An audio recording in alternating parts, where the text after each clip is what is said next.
방글라데시 선교사님 파송할 때 와서 오후 예배 때 이제 말씀 증거해서 파송 예배 설교를 해서 그때 혹시 기억하시는 분이 계실지 모르겠지만 아제르바이잔은 그 터키 옆에 이란 위에 있는 나라고 제가 거기서 4년 사역을 하다가 아제르바이잔 바로 위에 그루지아로 알려져 있는데 정식 명칭은 조지아예요.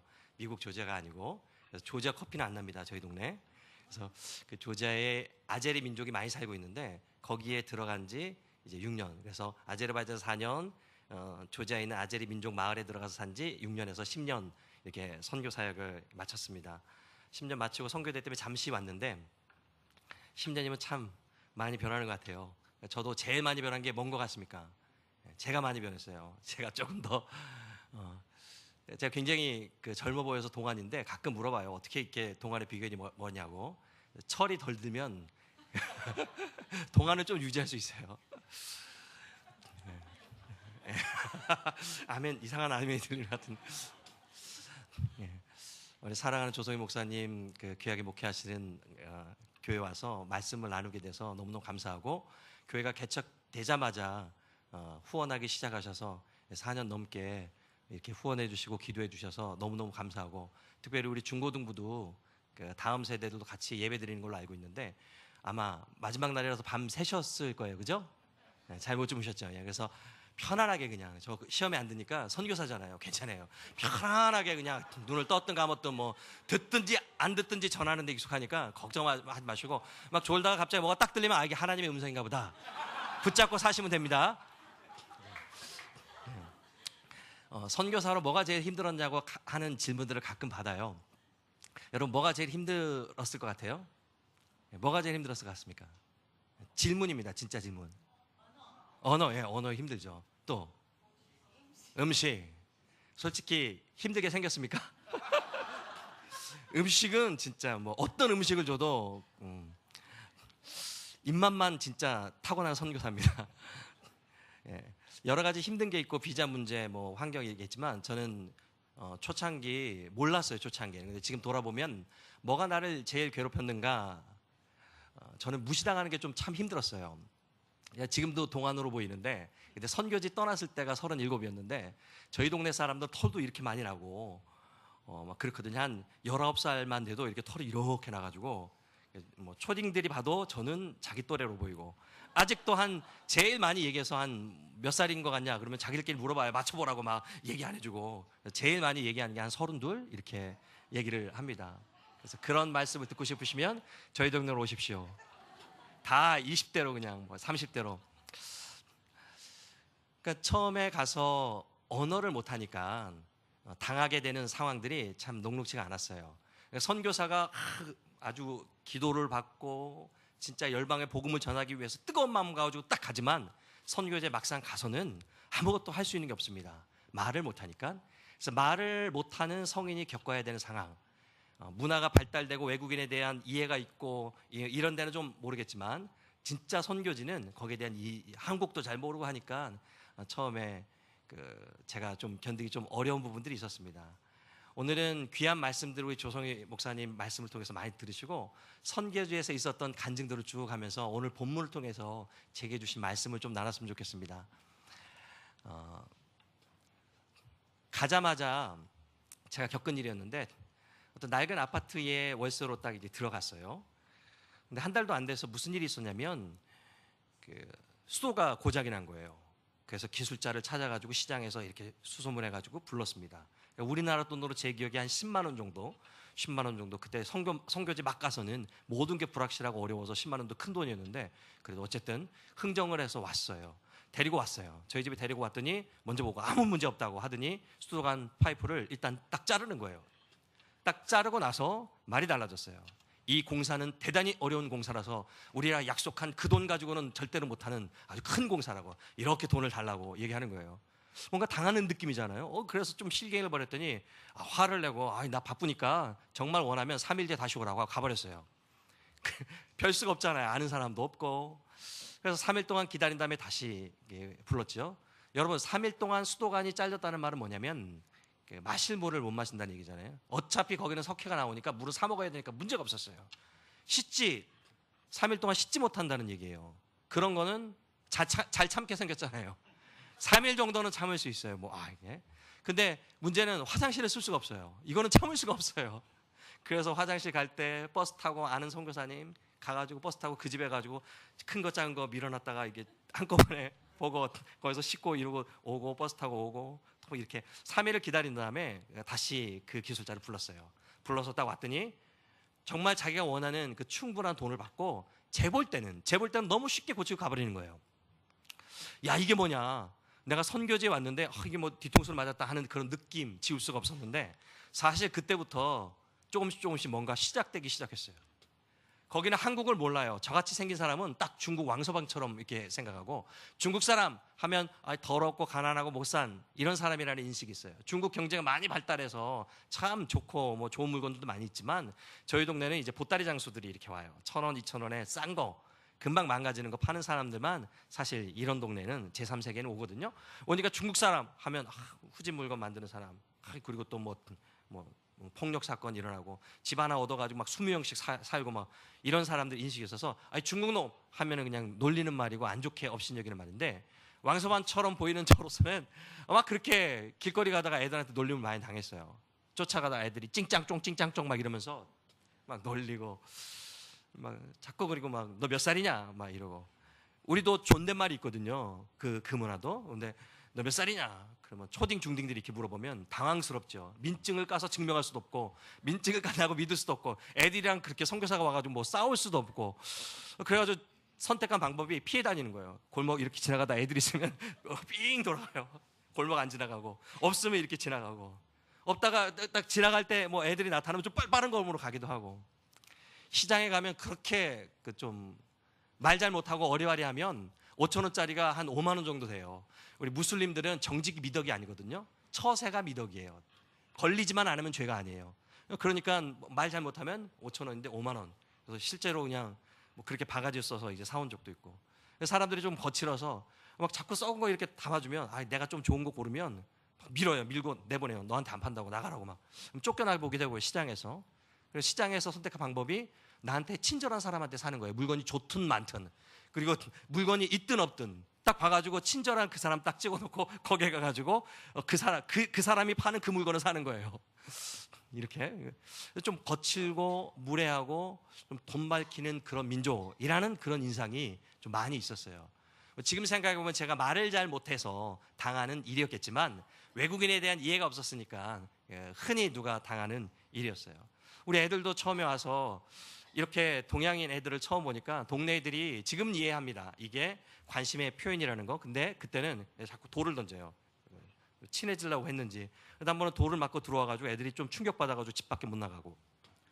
초창기에 이렇게 속이고 뭐 이런 인상이 많았어요. 조금씩 언어를 배우니까 제가 어떻게 됐겠습니까? 언어를 배우니까 전투력이 상승해서 이제는 따져야죠. 그래서 놀리지 못하게 하고 뭐 따지기도 하고. 그래서 너 중국 사람이고 막 이렇게 놀리면 제가 그러지 않죠. 야, 너 나 중국 사람 아니야. 한국 사람이야. 그러면 에이, 중국이나 한국이나. 그럼 그 말이 불쾌해가지고 너 삼성 알아? LG 알아? 삼성, LG는 다 알거든요. 집에 냉장고 세탁기는 다 삼성, LG예요. 너 현대차 알아? 기아차 알아? 5대 중 한두 대는 현대차거든요. 그래서 안다고. 그거 다 한국 거야. 그러냐고. 미국 건 줄 아는 사람이 많아요. 그러냐고. 지금은 아닌데 10년 전에 그러냐고. 나 한국 사람이야. 너 좋은 사람이라고. 여러분, 삼성이랑 저랑 아무 상관이 없거든요. 그렇잖아요. 무슨 상관 있어요. 현대차 만드는데 제가 기여한 바가 1도 없습니다. 그런데 왜 그럴까요? 너 알아? 그거 알아? 할까요? 왜? 나 무시하지 말라고. 무시당할 만한 사람 아니라고. 무시하지 말라고. 그게 싫어서. 한 번은 1년이 안 돼서 한 8개월인가 됐는데 한 선교사님 두 네 분이 선교 훈련을 마치고 정탐을 왔어요. 아제르바이잔 정탐 와서 수도 바쿠를 제 임무는 그분들을 쭉 가이드하는 거였어요. 어떻게 가이드했을까요? 제가 보고 느낀 대로 나름 형평선에 맞춰서 공정하게 한다고 이런 좋은 점 안 좋은 점들을 쭉 설명했죠. 일주일 딱 마치고 돌아갈 때 그 아내 선교사님이 저한테 그러는 거예요. 앉아서 마지막 피드백을 받을 때 선교사님, 참 이 민족은 사랑스럽지가 않네요. 그 얘기를 듣고 제가 좀 충격을 받았어요. 이분이 뭘 봤습니까? 뭘 들었습니까? 누구의 눈으로 봤겠습니까? 저의 눈으로. 왜? 제가 설명했으니까. 내가 무슨 말을 했길래 이분들이 이렇게 생각을 하지? 내가 그래도 섬기는 민족인데 기분도 나쁘고 그러면서 저를 돌아봤어요. 내가 뭔 말을 했지? 그리고 제 마음을 관찰해 보니까 제 마음에 이분들의 말처럼 사랑하는 마음이 없어요. 좋게 표현을 하면 이 사람들이 국률하지 않는 거예요. 하나님의 국률이 없어요. 이 민족에 대한. 여러분, 선교사가 뭐 가지고 선교합니까? 사랑 없이 뭐가 되겠어요? 적어도 불쌍히는 여겨야죠. 막 깊이 사랑 못해도 불쌍히는 여겨야죠. 불쌍하지가 않아요. 맨날 당하는 내가 더 불쌍하지. 맨날 애들 도망다니고 피해가고 막 바가지 쓰려고 막 이러고 열 이렇게 받고 막 그거를 발견하고 하나님 앞에 제가 기도를 했어요. 여러분, 선교사가 사랑이 없이 불쌍히 여기는 마음 없이 뭘 합니까? 나 선교사인데. 하나님, 나 어떻게 해요? 나 진짜로 이 민족에 하나도 불쌍하지 않아요. 이 민족이 국률하지 않아요. 보세요, 내가 더 불쌍하지. 맨날 얘네들은 차도 좋은 차 타고 다니고 나 맨날 걸어 다니고 막 이렇게 도망 다니고. 하나님, 어떻게 해요? 나 이 민족이 불쌍하지 않아요 라고 고백하고 있는데 제 마음 가운데 하나의 질문이 하늘에서 뚝 떨어진 것처럼 뚝 떨어지더라고요. 하나님은 어떻게 생각할 것 같니? 너무나 당연한 질문인데 제 코가 석자라서 한 번도 되돌아보지 않았던 질문. 하나님은 이 민족에 대해서 어떻게 생각할까? 그 질문을 받아두고 좀 멍하게 있었어요. 멍 때리고 있는데 그 질문 자체도 충격스러워서 제 마음 가운데 성령님께서 말씀해 주셨어요. 나는 이 민족이 불쌍하지. 그래서 너를 보냈지. 그 말씀을 듣고 얼마나 회개했는지 몰라요. 나는 이 민족이 불쌍하지. 제가 다른 건 몰라도 하나님의 은혜는 알거든요. 나를 향한 하나님의 국률을. 그래서 내가 어떻게 용서함 받은 자녀인지 알기 때문에 그 사랑 갚는다고 해서 선교지로 나갔는데, 나갈 때는 내가 주님을 위해서 다 희생하고 십자가를 지고 주님을 위해서 죽을 것 같이 해놓고 나갔는데 이렇게 막 이렇게 하다가 다 잊어버리고 내 마음 가운데 국률이 없는 나의 모습. 적어도 하나님의 국률은 아는데 하나님이 나를 불쌍히 여기시고 용서하셨던 것처럼 이 사람들을 용서하시겠다는데, 하나님이 나에게 은혜를 베푸셨던 것처럼 이 사람들한테 은혜를 베풀기 위해서 너를 일로 데리고 왔다는데, 하나님이 괜찮다는 거예요. 하나님이 사랑한다는 거예요. 하나님이 용서한다는 거예요. 그 말씀을 탁 듣고 제가 그 다음부터는 입술을 채웠어요.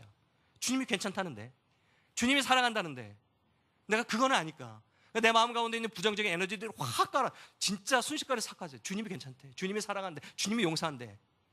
그러니까 그 민족들이 품어지기 시작하더라고요.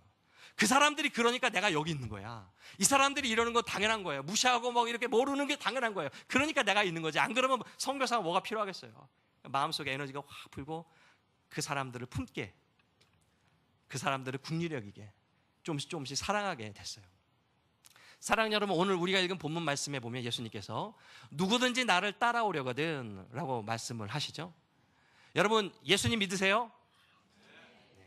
우리 모두 예수님 믿습니다. 예수님 믿는다는 것은 내가 예수님이 나의 구원자라고 지적으로 머릿속에 동의를 하고, 그러므로 내 인생 살다가 이 세상 끝나는 날 천국에 간다라는 미래에 대한 보장, 이 두 가지만을 우리에게 딱 제공해주는 지적인 어떤 인포메이션이 아니라, 내가 예수님을 믿는다는 것은 그러므로 예수님께서 원하시는 대로 살고 그분과 함께 동행하고 살다가 그분한테 서게 될 때까지 그분과 함께 따라가겠다라는, 예수님을 따르겠다는 총체적인 인생의 고백이거든요. 그렇죠? 우리 모두는 예수님을 믿는과 동시에 예수님을 따르는 사람들입니다. 아멘? 근데 예수님을 따르는 우리에게 뭐라고 말씀하시냐면, 누구든지 나를 따라오려거든 뭘 하랍니까? 자기 십자가를 지랍니다. 그러면 다시 질문할게요. 여러분, 예수님을 따르고 계신데 여러분의 십자가를 지고 계십니까? 잘 모르겠어요. 어떤 십자가를 지고 계십니까? 여러분의 십자가는 뭡니까? 제가 예전에 한국에 있을 때 그런 말들을 들었어요. 남편이 예수 안 믿고 핍박하는 그 권사님이, 나는 나의 십자가는 남편이다. 자녀들이 문제를 일으키고 가출하고 막 어려움을 주는 그 집사님들이, 내 평생의 십자가는 나의 자녀다. 이게 저는 그때 어떻게 들렸냐면, 나는 내 남편이 왼수입니다. 나는 내 자녀들이 왼수입니다. 이것들 하는 느낌으로 받아들였어요. 우리는 십자가를 어떻게 생각하고 이해하냐면, 정말로 어렵고 힘들고 벗어버리고 싶지만 벗어버리지 못하고 내가 지고 평생 짊어지고 가야 되는 수고하고 무엇이라고 십자가를 생각하는 듯해요. 한편으로는 일리가 있고 한편으로는 맞습니다. 근데 온전한 정답은 아니에요. 왜냐하면 예수님이 지셨던 십자가는 그런 게 아닌 것 같거든요. 예수님이 그렇게 십자가를 지고 우리에게 그런 십자가를 지라고 얘기한 건 아니거든요. 이해는 되지만. 그렇다면 여러분, 자기의 십자가는 뭡니까? 여러분의 지금 십자가는 뭡니까? 아마 다 다를 거예요. 처해진 상황에 따라, 성품에 따라, 하고 있는 일들에 따라 십자가는 다 다를 거지만, 그러나 여러분, 오늘 성경에 보면 공통적인 게 하나 있습니다. 그 십자가는 다 다를 수 있겠지만 공통적으로 그 십자가를 지기 위해서 선행해야 되는 것은 다 공통적이에요. 저는 그렇게 오늘 본문을 봅니다. 뭡니까? 십자가를 지기 위해서 뭐 하라고 그랬어요? 뭐 하고 십자가 지라고요? 자기를 부인하고 자기 십자가를 지. 자기를 부인해야 질 수 있는 게 자기 십자가예요. 그러니까 내가 주님을 위해서 수고하고 가정을 위해서 애쓰고 힘든 인생들을 살아가고 있지만 결정적인 순간에 자기를 부인하느냐 안 하느냐, 이거에 따라 십자가가 결정된다고 봅니다. 그렇게 열심히 수고하고 봉사하지만 나를 부인하지 않아도 되는 것은 어떻게 보면 진짜 십자가는 아닐지 몰라요. 저는 자기 부인하는 것이 곧 자기 십자가로 생각합니다. 자기를 부인하는 것. 왜냐하면 자기를 부인해 십자가를 질 수 있으니까. 질문은 우리에게 다르게 다가오죠. 이제 나는 나를 부인하고 있는가 아닌가. 결정적인 순간에 나는 나를 부인하는가 아닌가. 여러분, 자기를 부인한다는 말은 무슨 말일까요?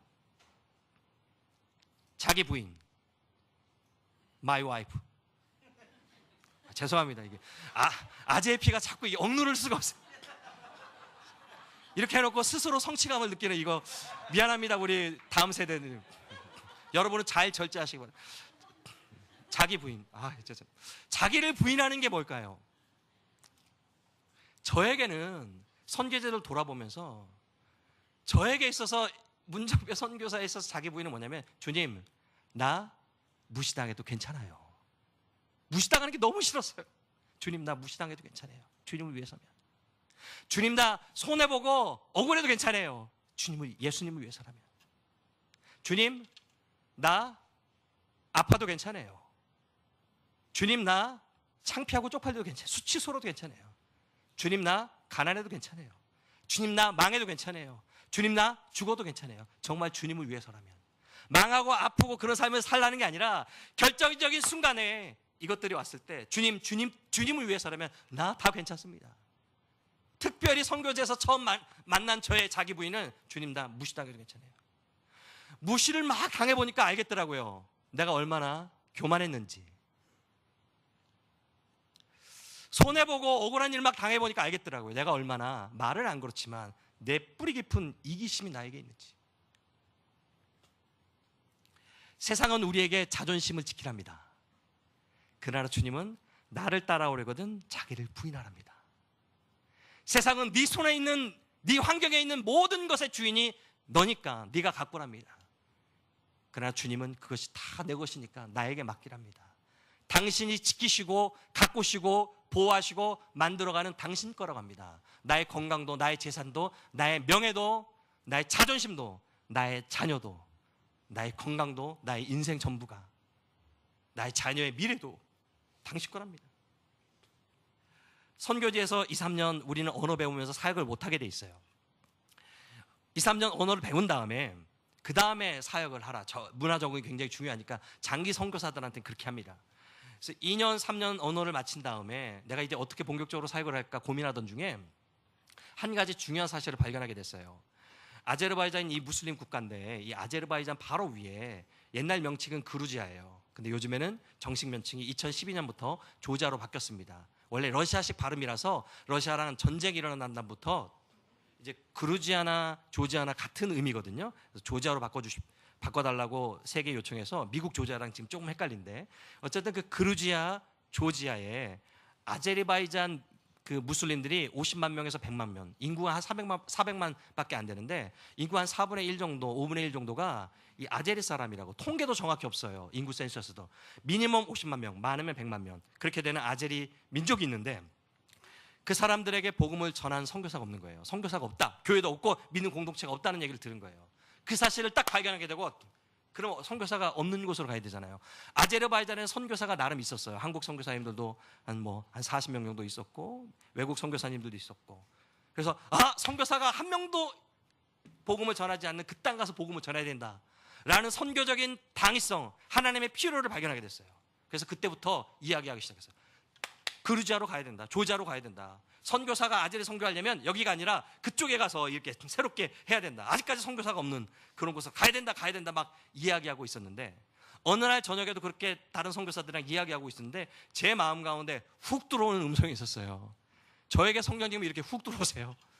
훅 들어오는 음성이, 그렇게 잘 아는 네가 가라. 마치 영화 친구의 네가 가라 하와이처럼, 네가 가라 조지아, 이게 훅 들어온 거예요. 그래서 제가 그때 또 충격을 받았어요. 그렇지, 아는 사람이 가면 되잖아요. 가야 된다 가자가 아니라 내가 가면 되는데, 왜 내가 이 선교적인 당연성, 하나님의 나라의 필요는 얘기하면서 내가 가려고 생각을 안 했지, 못했지? 아니 이걸 안 하고 있었, 아니 내가 뭐 덮어놓고 내 마음 가운데 가기를 꺼리게 하는 그런 두려움이나 이런 건 없나? 라는 생각, 이상하잖아요. 그리고 기도하면서 제 마음을 조사했어요. 내 마음이 없단가. 쭉 기도하다가 내 마음에, 내 머리가 아니라 의식 저 아래쪽에 감추어진 하나의 감정, 두려움을 발견했어요. 나에게 두려움이 있구나. 어떤 두려움일 것 같습니까? 선교사가 돈도 아니었어요. 비자도, 환경도 아니었어요. 그 두려움은 자녀들에 대한 두려움. 자녀들에 대한 두려움. 내 자녀들 거기 가서 어떻게 잘못될까 봐.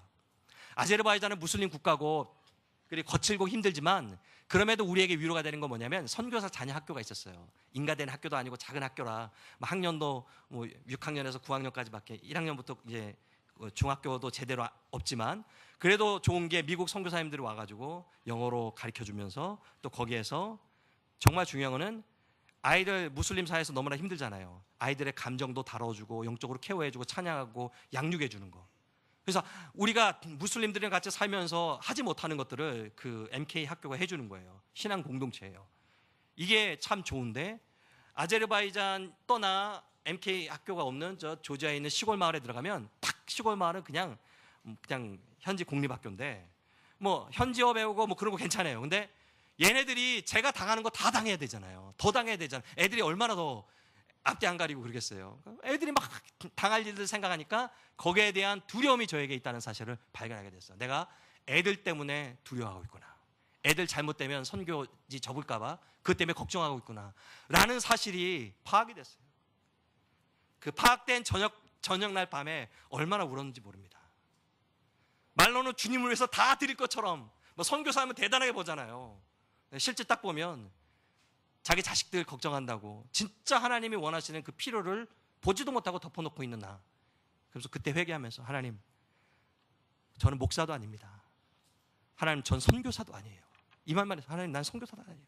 내가 주님을 사랑한다고 했는데 이 사랑이 이것밖에 안 돼요. 주님, 가증스러워 나를 용서해 주세요. 막 울었어요. 10분인가 20분인가 막 엉엉 울면서 통곡하면서, 주님, 난 선교사도 아니에요. 나 어떻게 해요?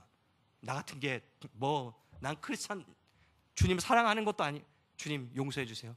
어떻게 해요? 이러고 있는데 그날 밤도 성령님께서 제게 말씀 주셨어요. 정배야, 이 아이들 네가 사랑하니? 네, 제가 부족한 못난 아비지만, 좋은 아빠는 못 되지만 내가 자식들 사랑합니다. 그때 주님께서 제게 주신 말씀, 내가 너보다 그 아이들 더 사랑한다. 중간에 끼어들지 마라. 중간에 끼어들지 말라. 내 자식이라는 말. 이 얘기가 저에게 충격으로 다가왔어요. 내가 말로는 하나님의 자식이다, 하나님의 거다라고 하지만 그 인생에 대한 염려, 그 인생에 대한 준비, 제가 선교사가 무슨 준비를 하겠어요? 그거 하고 있는 나의 모습을 발견하면서, 내 주님 당신 거라고 말씀하시면서, 네 일 아니까 걱정하지 마라. 내 자식인데 왜 네가 중간에 끼어드냐? 비켜라. 내가 직접 만나고 직접 다루고 직접 하겠다. 그 얘기 듣고 막 울고 회개하고 결심을 해서, 그렇습니다 주님, 당신 자식입니다 하고 아내랑 이야기를 했어요. 아내 동의했고, 이제 아이들을 설득해야 되잖아요. 그때 넘어갈 때 아이들, 선교지에 갈 때가 8살, 6살이었는데 나라를 옮길 때가 5학년, 3학년 아기였어요. 5학년, 3학년 되는 아이들, 이제 자기 스스로 사유하게 되는 이성을 갖고 있는 이 아이들을 뭐 설득하기 위해서 아이들을 딱 불러놓고 이제 얘들아, 조지아에는 이렇게 무슬림들이 살고 있는데 하나님을 모르는 저 백성들이 죽어가고 있단다. 거기서 하나님의 나라와 그 영광을 위해서 우리가 그쪽으로 가가지고 진짜 미랄처럼 썩어지자. 주님을, 나라를 위해서 우리가 가자. 할렐루야. 라고 하면 안 갈 것 같아서 안 갈 것 같아서 아이들을 미사역으로 꼬셨어요. 얘들아, 조지아 가봤지? 가봤대. 거기 어때? 겨울에 딱, 나중에 잠깐 모시겠지만 겨울에 완전히 그 얼음, 겨울왕국이거든요. 조지아 가면 1년에 한두 번씩 스키장 갈게. 거기 다 스키장이에요. 그리고 거기는 스키 하루 종일 타도 2만 원이면 타요. 스키 탈 수 있으면 2만 원이면 타요. 그리고 걔네들은 생활 스포츠라 잘 타는 선수들은, 선수도 아니고 동네에서 가르쳐주는 애들은 한 발로 스키 하나 벗어버리고 한 발로 뒤로 내려오면서 자라가면서 타요. 그러니까 스키 1년에 한 번, 두 번 내가 스키장 갈게. 그리고 두 번째, 이걸로 끝나는 것이 아니라 마당집에서 개를 키울게. 그랬더니 가만히 생각하다가 큰 딸아이가 오케이 했어요. 간다고. 그럼 됐어요. 둘째는 뭐 생각 있겠어요. 오케이. 그래서 둘이 이렇게 딱. 그리고 그 약속 지키려고 그 YM에서 단기팀이 오면 스키장으로 가는 거예요. 따로 가기 힘드니까 같이 이제 가가지고 스키장에 가가지고 걔네들은 이제 그 YM 규칙이라니까 이제 구경하고 우리 애들은 스키 타고. 아무튼 좀 그렇게 약속을 지키고. 근데 힘들었던 것은 2년 동안 개똥 치우는 게 힘들더라고요. 개똥 치우고 아침마다 이놈들 보기만 하고 치우는 거, 밥 주는 거 다 내가 하고 막 이런데, 어쨌든 그렇게 아이들이랑 약속하고 바리바리 싸들고 트럭에다 짐을 싣고 국경을 넘어갔습니다. 10시간 차 타고 넘어간 것 같은. 넘어가가지고 그 조지아에 있는 아제리 마을에 딱 정착했어요. 딱 정착해서 뭐 낡은 집 딱 얻어두고 딱 사는데, 이제 학교를, 중요한 거 학교잖아요. 학교인데 의외로 생각보다 여기가 가난하고 사람들이 순박해서 막 텃세, 왕따 이런 게 없는 거예요. 다행이죠. 애들을 학교 딱 보내고 돌아왔는데 첫째 날 반응 물어보니까 괜찮다는 거예요. 재밌어. 그러니까 그 학교는 그때부터 지금까지 외국인은 우리 아이들밖에 없거든요.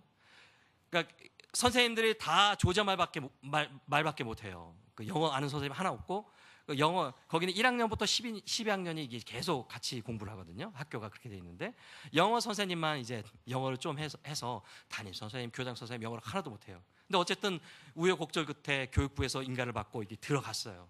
들어갔는데 교장 선생님이 외국인을 받아본 적도 없고 가리키는 다른 프로그램도 없고 뭐 말을 통하지도 못하고, 어쨌든 서류가 왔으니까 반에 딱 앉혀놨는데 의외로 너무 잘 적응을 하는 거예요. 재밌다는 거예요. 애들이 와가지고 막 서로 웃고, 그때는 뭐 그 웃는 게 그 놀리는 건지 웃는 건지 몰랐겠죠. 욕해도 알아들었겠어요? 아무 말 모르니까. 그래서 뭐 괜찮다는 거예요. 그래서 야, 별거 아니네, 괜히 걱정했네 하고 일주일을 딱 보내는데, 일주일이 다 지나가기 전에 마지막 금요일 날 학교에서 연락이 왔어요. 빨리 오라고 그래요.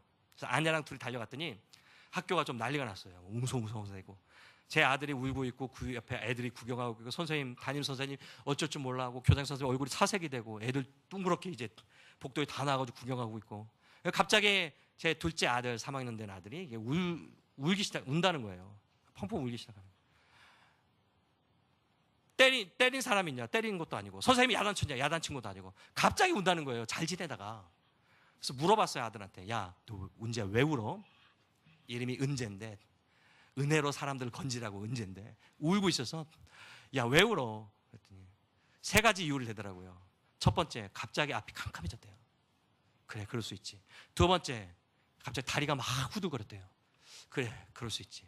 세 번째가 조금 웃겼어요. 갑자기 배가 너무 고파졌대요. 그래서 그것도 딱 웃음이 나와서 이거 갑자기 뭐지 이건?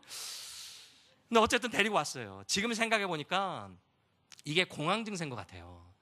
그전에 멋 모르고 학교에 딱 가가지고 뭐 애들 막 웃고 막 이러니까 주인공 된 것처럼 가만히 앉아 있다가 아침부터 오후 늦게까지 아무 말 모르는 말 듣고 학교라는 곳에 앉아서, 그리고 바보같이 가만히 있다가 오후에 딱 오고 하루, 이틀, 3일, 4일 되고 5일째 되니까 자기 현실이 인식이 된 거예요. 내가 여기서 이렇게 바보같이 평생을 살아야 되는구나. 나 어떡하지? 이런 생각이 든 거예요. 그러니까 자기의 존재의 어떤 근거가 흔들리고 어쩔 줄 몰라 어떤 공황 증세가 온 것으로 지금은 알아요. 그때는 몰랐지만. 그래서 데리고 와가지고 이제 극복을 해야 되니까 이거 그 다음 주에 월요일 날 학교를 데리고 갔어요. 극복해야 되니까 극복하자. 손잡고 쭉 제가 학교를 가다가 학교 앞 마당에서 야 은재야 아빠가 교실까지 들어갈까?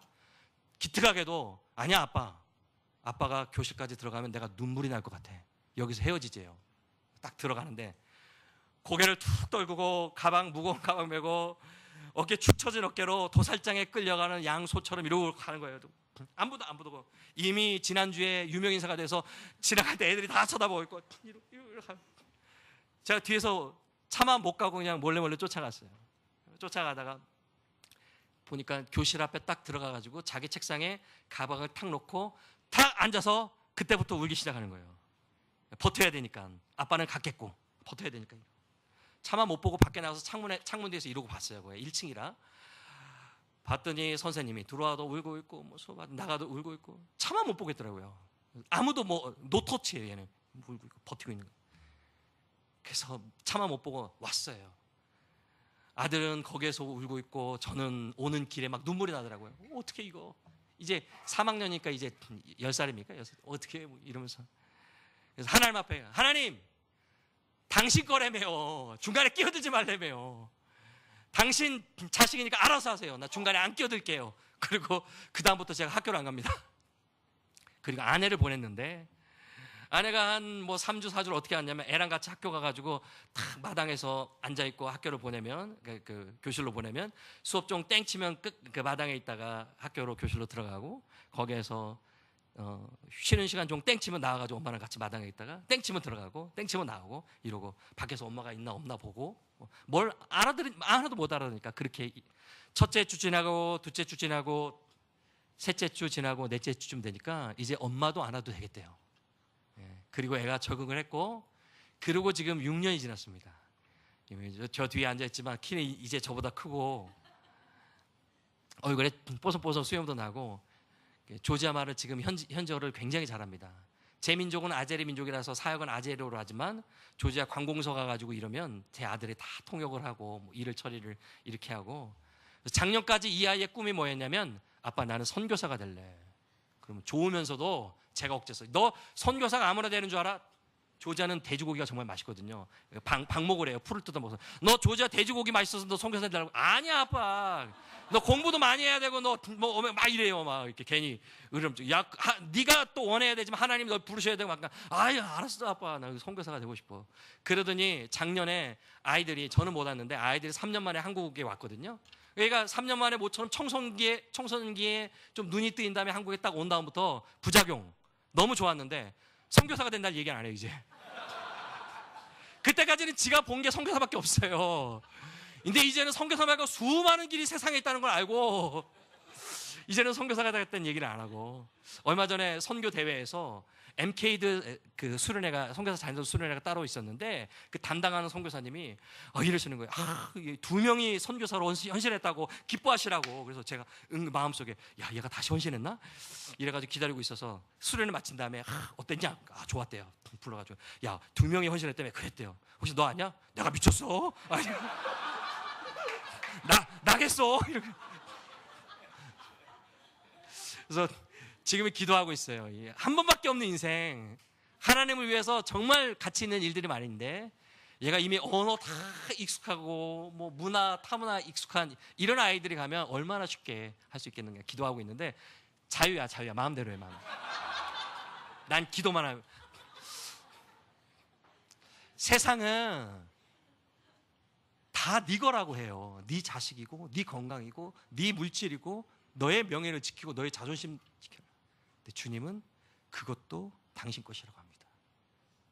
그리고 그것을 주님 앞에 내려놓는 것, 이게 자기 부인이에요. 세상은 자존심만은 지키려고 해요.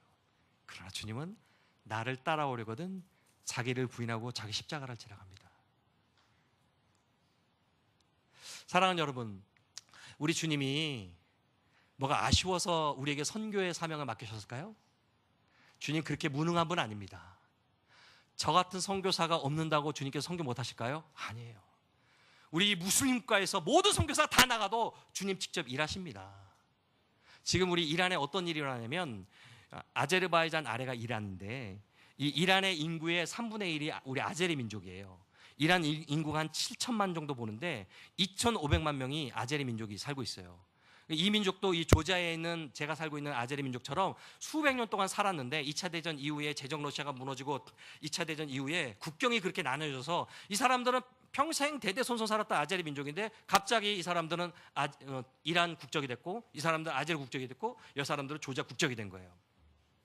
근데 지금 이란에 얼마나 어렵습니까? 그런데 이란 지하교회에 지금 부흥이 일어나고 있어요. 최근 한 2, 3년 전부터 일어나고 있는 건 지금도 계속되고 있는데 이란 지하교회가 막 부흥하고 사람들이 지하교회로 찾아오는 거예요. 그래서 우리 아제리 2,500만에 있는 그 지하교회에도 막 지금 부흥이 일어나고 있어요. 일꾼이 딸려가지고 아제르바이잔에서 저랑 교제하고 있는 사역자들이 그쪽으로 가가지고 말씀 사역을 하고 돌아옵니다. 지하교회 목양하고. 그런데 이분들의 고백이 뭐냐면 참 재밌대요. 이상한 일을. 우리가 가서 사역하고 있는데 막 부흥이 일어나고 있는데 많이 주님께로 돌아오고 있는데 절반 이상이 아무도 복음을 안 전했는데 스스로 교회를 찾아왔대요. 여러분 이게 이란에서 가능합니까? 무슬림 세계에서 가능한가요? 불가능한 일이에요. 한 번도 없었던 일이에요. 근데 지금 일어나고 있는 일이에요. 혹시 들으신 분도 계시겠지만 왜 어떻게 된 건데 물어보니까 뭐냐면 이 사람들이 꿈에 예수님이 직접 나타나신답니다. 환상 가운데 만나시고 꿈에 치유하시고 천사가 나타나서 그 선지자가 바로 예수다라고 얘기를 해준대요. 그래서 이 사람들이 지하교회를 수소문해서 찾아 들어온 거예요. 그래가지고 지금 지하교회가 부흥하고 일어나고 있는 거예요. 저 같은 선교사 없어도 주님 얼마든지 선교하십니다. 가끔 우리가 어려움 당하고 병든 분들을 위로하기 위해서 이런 얘기해요. 하나님 손해보는 장사 안 한다. 우리 집사님 꼭 살려주실 거라고. 집사님 이거 잘 될 거라고. 그래서 하나님 영광 돌리세요. 맞는 말이에요. 그분이 살아나셔서 하나님 앞에 영광 돌릴 수 있는 기회가 더 많고 하나님께 아름답게 헌신할 수 있는 기회가 있어야 되죠. 맞아요. 그러나 제가 분명히 말씀드릴 것은 뭐냐면 저 같은 선교사가 선교지에서 아파가지고 병들어서 저 하나 죽는다고 하나님의 나라 무너지지 않습니다. 우리 그린시티 교회 처음부터 안디옥을 모델로 한 교회라고 들었어요. 와서 알았어요? 안디옥 교회처럼 세계 열방을 품고 기도하는 성령의 역사가 있는 이 귀한 교회, 여러분이 진짜 세계 선교 하나도 안 해도 하나님 나라 무너지지 않습니다. 여러분만 잘 먹고 잘 살아도 하나님 손해보지 않습니다. 하나님 능력의 하나님입니다. 그런데 왜 우리에게 선교의 사명을 감당하고 가라고 보내라고 당신의 귀한 사명 우리에게 의탁했을까요? 분명히 하십시오. 이거는 특권이에요. 이거는 선물입니다. 은혜예요. 왜요? 이 귀한 하나님이 가장 소중한, 본인이 얼마든지 혼자서도 할 수 있는 이 귀한 일 동참하라고, 나랑 동역해서 뭐 하라고? 하나님이 어떤 분인지 경험하라고, 하나님의 마음을 알라고. 그래서 어떻게 하라고? 하나님 닮으라고. 그래서 나중에 주님 만나게 될 때 그분한테 설 때 주님 닮은 모습으로 서라고. 영생공락 그 아름다운 상급 주님과 함께 누리자고 우리에게 주신 기회요 선물이고 은혜입니다. 그러므로 우리가 기억해야 될 것은 내가 주님을 위해서 뭐 위대한 일을 한다고 생각하지 마시고 주님 귀한 선물 은혜에 동참한다고 생각하십시오. 그리고 중요한 것은 아무리 위대한 일을 다 한다고 해도 내가 그 과정 속에서 예수님 마음 모르고 예수님 안 닮았으면 그 사역 자체는 의미 있을지 모르지만 그걸 통해서 하나님께서 일하시겠지만 나는 주님과 상관없을지 모릅니다. 성경에 나온 대로 너 누구니? 내가 모른다. 아니 내가 주님 이름으로만 병도 고치고 다 했습니다. 나는 모른다. 물러가라. 네가 원하는 상급 다 받았으니까. 그래서 은밀한 중에 하라고 그랬죠. 왜? 사람에게 보이려고, 사람에게 영광 받으려고 하는 건 너 사람한테 받았으니까 됐어. 네가 원하는 거 받았잖아. 줄 거 없어. 주님과 상관없을 수 있습니다. 그러므로 사랑하는 여러분, 우리의 가장 사역과 삶의 중요한 목표, 중요한 소원, 오늘 전사님이 찬양하셨던 거 참 눈물이 많이 나대요. 예수 닮기를 내가 원한다고. 내 평생 예수 닮기를 원한다고. 예수 닮으면 그 모습으로 주님 영광 받으십니다. 뭐 위대한 일 이루지 못해도 어떤 모습으로 산다 할지라도 예수 닮으면 하나님 영광 받으십니다. 우리 뭔가 위대한 것을 해서 하나님 앞에 영광 돌리려고 하지만 그러면 좋죠. 근데 확률이 좀 낮아요.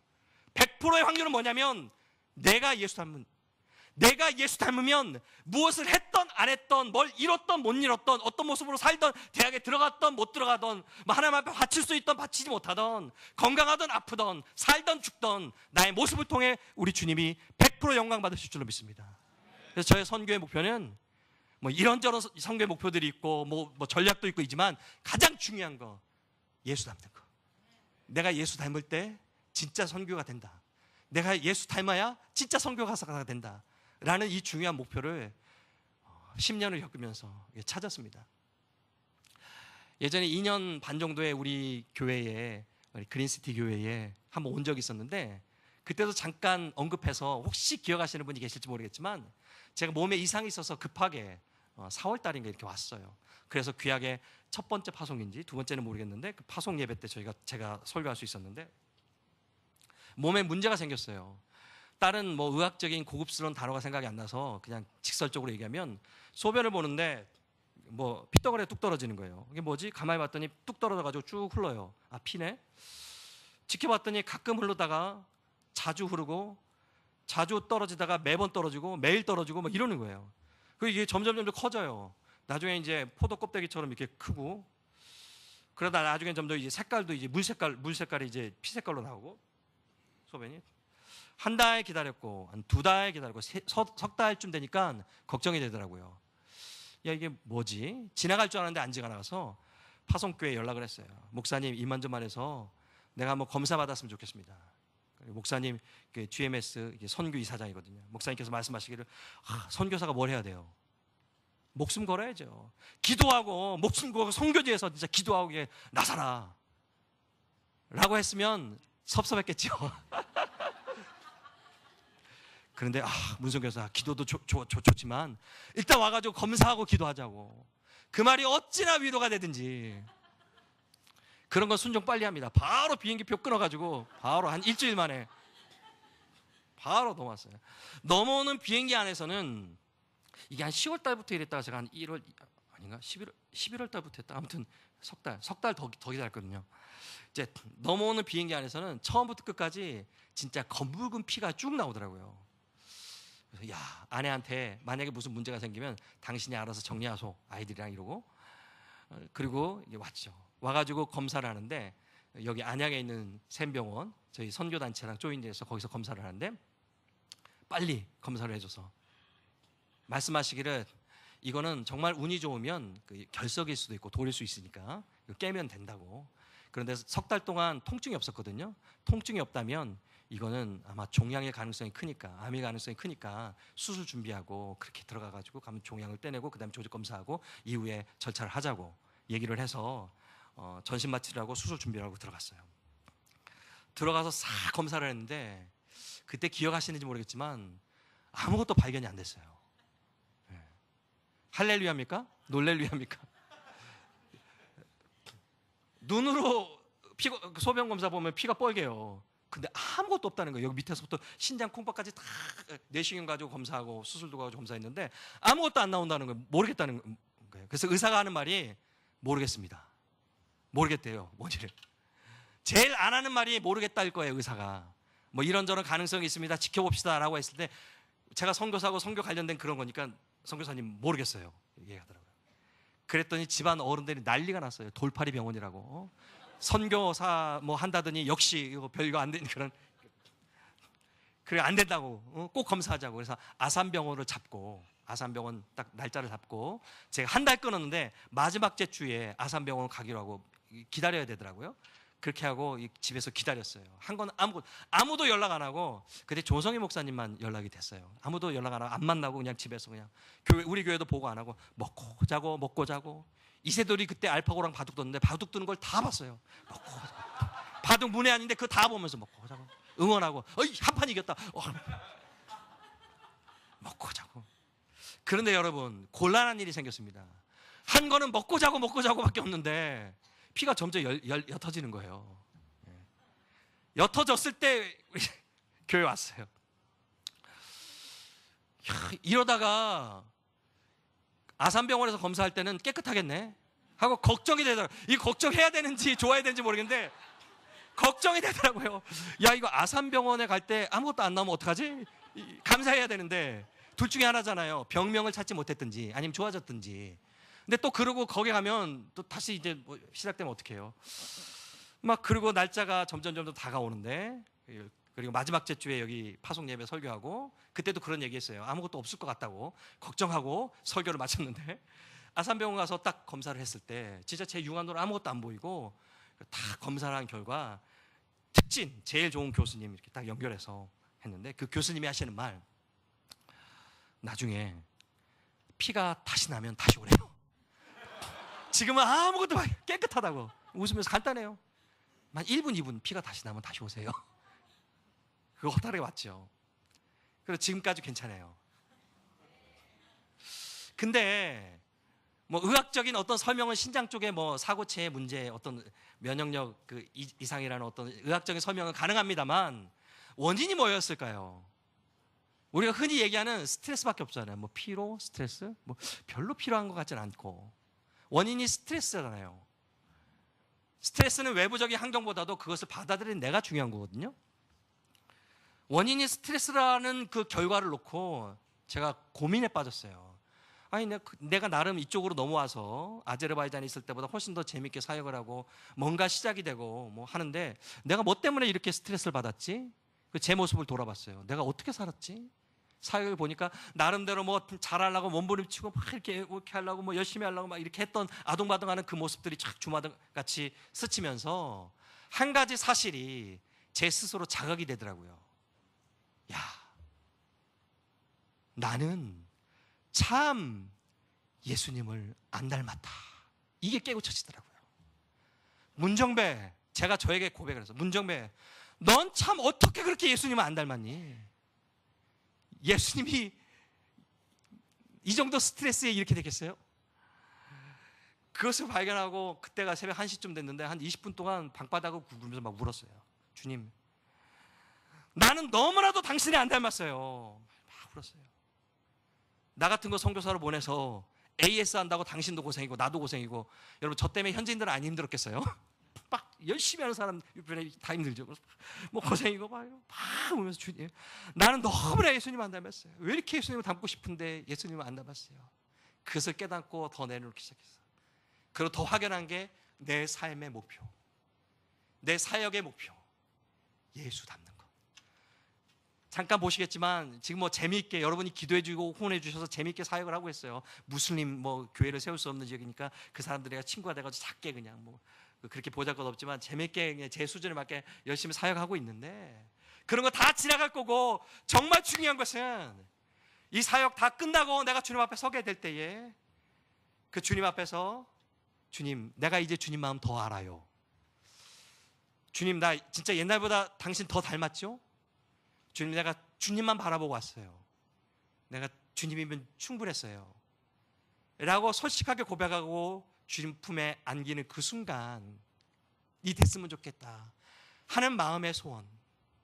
아직도 온전한 선교사가 못 되고 아직도 부끄러운 마음 많은 그런 목사임을 늘 생각하면서 내 삶의 소원, 예수 닮고 그분 아는 것.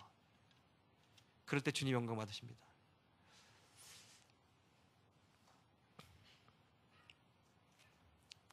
요한복음 15장에 보면 예수님이 잡히시기 전에 제자들을 불러 모아놓고, 아무것도 모르는 제자들, 자기 다툼하고 어머니 불러가지고 좀 청탁을 하는 이 제자들, 이제 곧 죽으실 예수님이 그들을 놓고 마지막 당부를 하시면서 주옥 같은 말씀을 하시죠.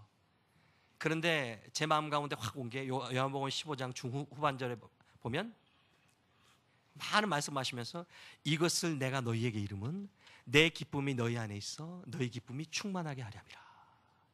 무슨 말씀이냐면 내 마음이 기뻐. 이 기쁨이 너희에게 있었으면 좋겠어. 나의 안에 거하라. 나의 사랑 안에 거하라. 내가 너희를 사랑한 것 같이 너희도 서로 사랑하라.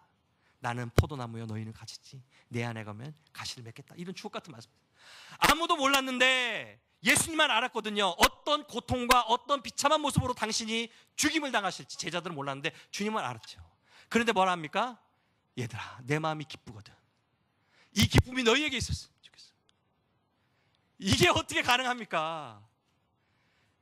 제가 저를 좋게 표현하려고 하는 게 아니라 얼마나 예수님 안 닮은 선교사예요. 주님이 기쁘셨대요.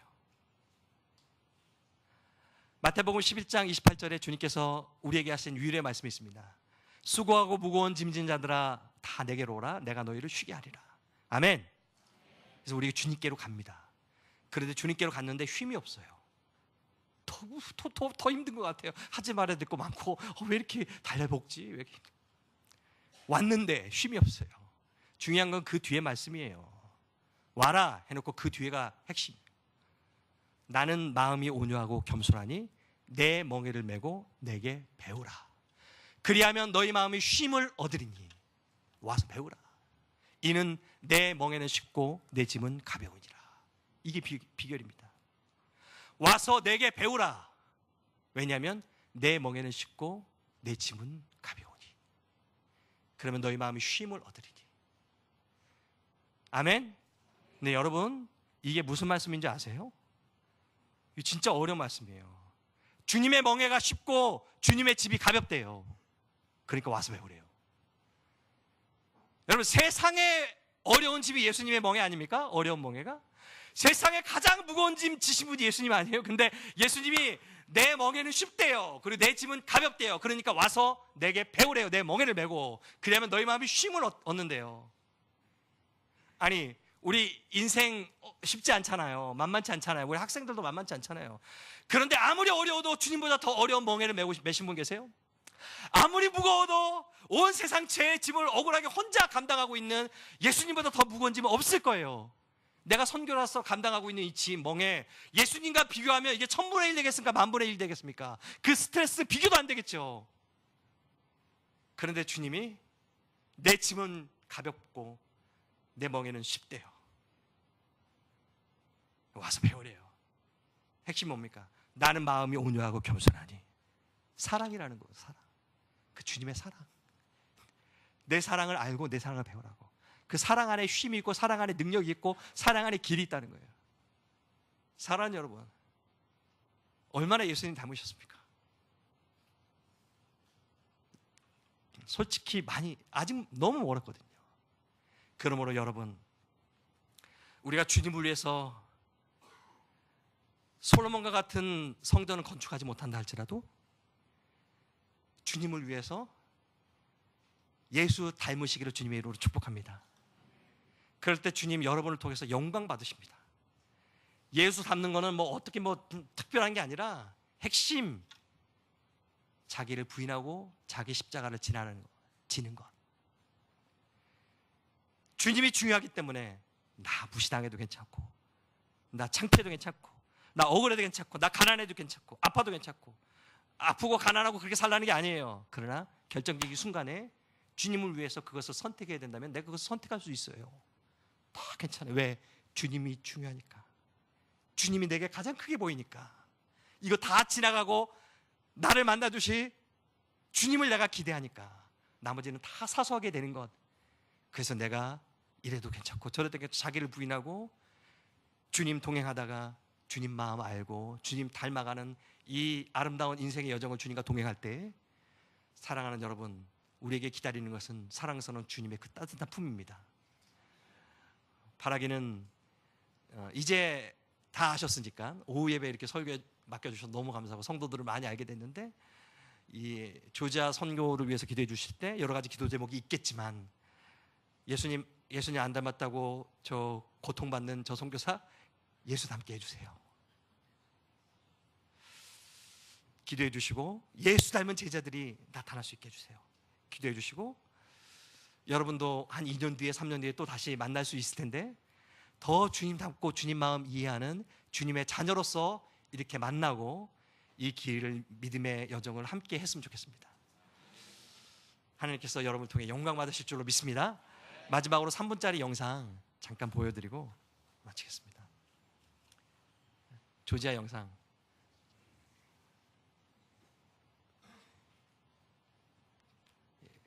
음향도 좀 틀어주시죠. 예, 저희 가정의 모습이고요. 조지아가 한국에서 저 왼쪽으로 보면 보이시죠? 저기 터키 옆에 러시아 아래 이란 위에 있습니다. 예, 조지아, 러시아, 아제르바이잔, 터키 보이시죠? 이게 해발 5,000m가 넘는 만년설이에요. 예, 이런 캐년도 있고요. 이게 흑해입니다. 다 제가 찍은 겁니다. 예. 이게 수도 트빌리시 야경입니다. 아름답죠? 정교회 자체는 이 조지아 자체는 이제 정교회 국가고 이런 자연 꽃밭들이 1000평, 2000평 펼쳐집니다. 제 아내와 아들인데 이게 겨울 모습이에요. 이거 사실 4월달 모습이에요. 보십시오. 아직도 산에 있잖아요. 이게 코카소스 산맥의 한 자락입니다.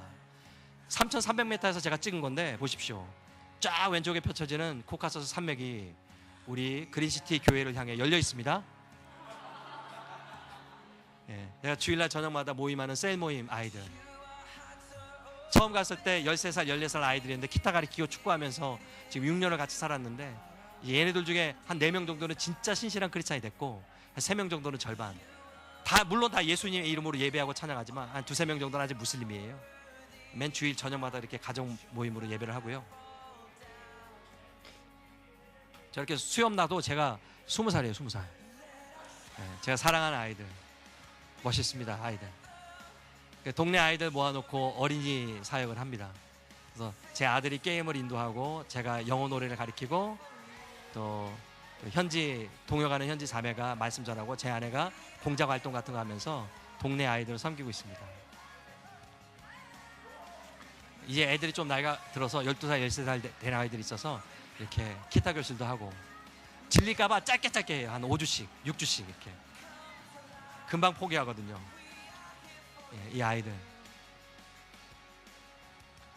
제가 따로 양육하는, 말씀으로 양육하는 가정입니다. 이 가정, 저 친구 주례를 제가 했어요. 저보다 2살 어리고 이렇게 무농사를 해서 한국 사람한테 제가 생활을 위해서 이게 팔고 수도 트빌리에서는 다른 한국 선교사님들과 같이 팀 사역으로 한국 문화센터를 해요. 이 문화센터에 나온 애들은 조지안들이에요. 저랑 같이 사역하는 애들은 무슬림들이고 단기팀이 오면 이렇게 걸그룹 댄스 같은 거 하면 뭐 K-팝에 열광하는 아이들이 와서 다 외워요. 그래서 이 문화센터를 통해서 제가 비자를 받고 있고 춤추는 거 보십시오. 조지아 애들인데 워십 리더가 와가지고 코치해 주는 거예요. 저게 블랙핑크의 노래입니다. 이렇게. 자, 이게 한복의 날 항사하고 한국어 강좌 팀 사역하는 선교사님들이었고 김밥데이 해가지고 이렇게 합니다. 장소와 협소해서 한 40명 모여라 그러면 한 100명 이렇게 와가지고 시간 나눠서 하기도 하고 저희랑 같이 이렇게 사역하는 무슬림 가정입니다. 동생 같고 형제 같은 그런. 이게 6월 달에 오기 전에 바로 찍은 거예요. 보십시오. 만년설. 사랑하고 축복합니다.